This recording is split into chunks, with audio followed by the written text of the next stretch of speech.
Shabbat Shalom. We find ourselves in this week's Torah portion called Vayishlach in the center of so many things that are going on in this week's Sidra that we could literally stay in this Sidra for an entire year or an entire decade and not exhaust all the possibilities that are inherent within the stories. And to pick but a single strand out of the story, we find that Jacob, now having returned to the land of Canaan, the land of Israel, the Torah says at the end of the 33rd chapter, Vayichan al panei ha'ir, and he settled in the face of the city, which by itself doesn't really reveal a whole lot.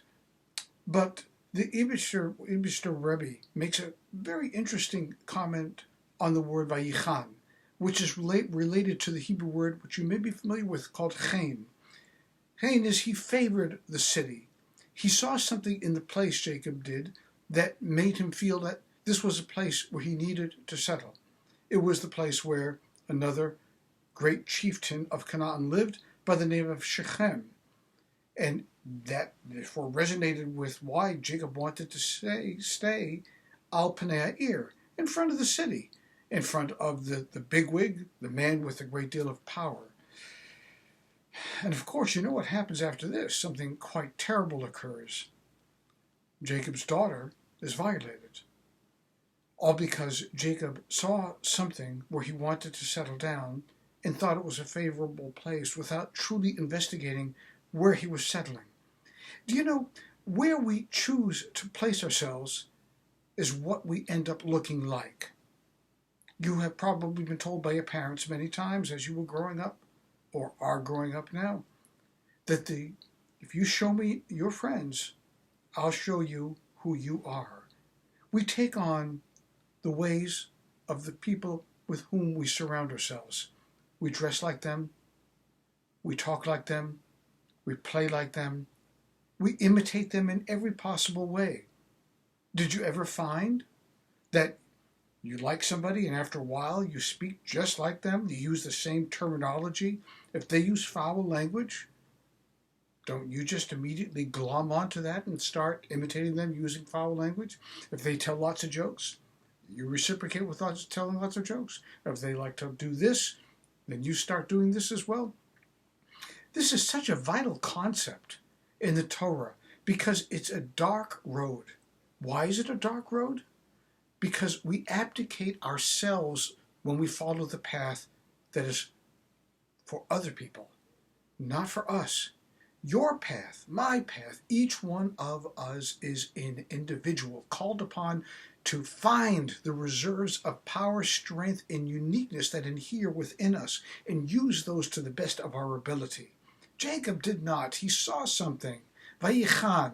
It pleased him to settle in this place because he was rubbing elbows with people who were powerful and rich, and they were going to, as a result, empower him, move into a nice neighborhood, as it were. You know, as they say when selling houses, location, location, location.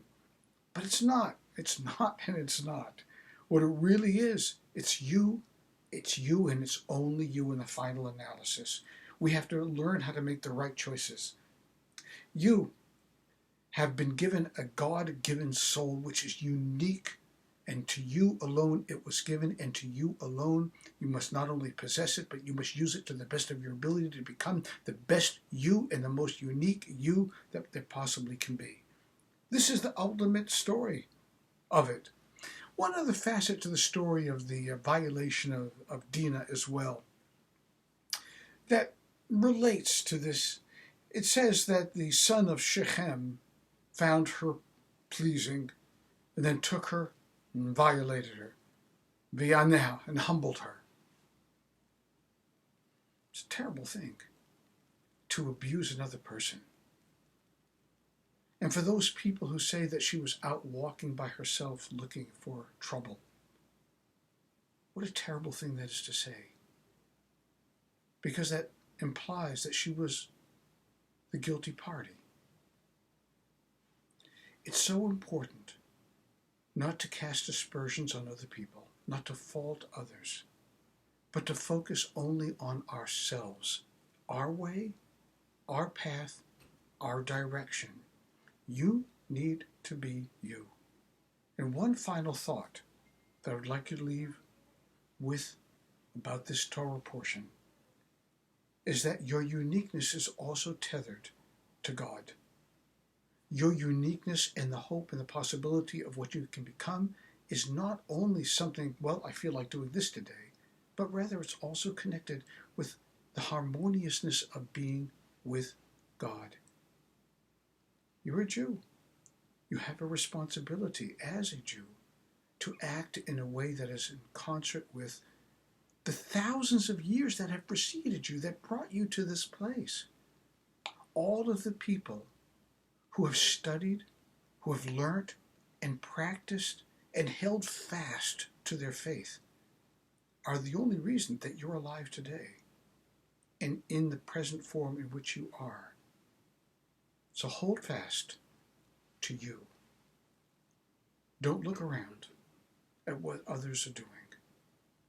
Don't disparage others for their choices, especially if they get in trouble. Don't make it worse by blaming them for the trouble.